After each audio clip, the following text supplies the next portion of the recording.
Hi, my name is Peter Hinssen. We're talking about day after tomorrow organizations. So far we've talked about possibilities to put day after tomorrow into a separate silo, into a separate entity, using a catapult mechanism, even using co-creation with customers.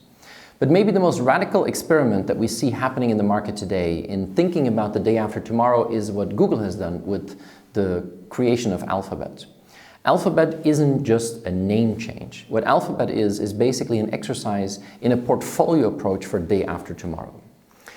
And what I fundamentally believe is that Google is now a company that has grown tremendously, and where parts of Google are what I call solid.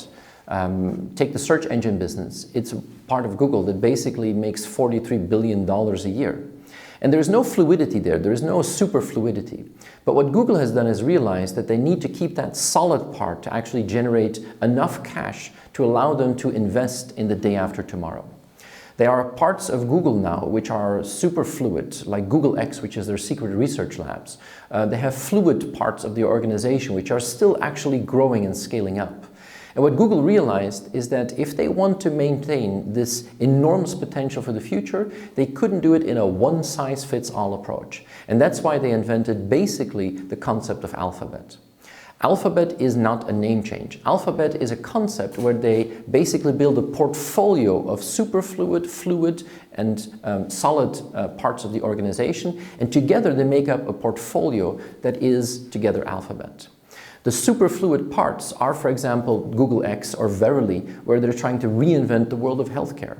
We have fluid parts of the organization where they have the ventures looking at the next new technologies on the horizon, and they have the solid parts of the organization. But what is interesting is everybody feels the same engagement. Everybody feels that they're part of the same type of a company, the same culture, but there is no one-size-fits-all.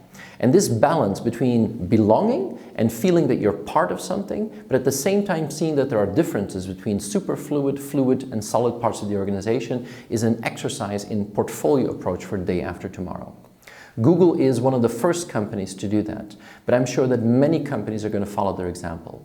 The day after tomorrow is too important to keep it too far removed from the core business, but you have to figure out a way to manage that as a portfolio, just as a venture capitalist would actually manage a portfolio of investments. The day after tomorrow can be done certainly in a portfolio approach.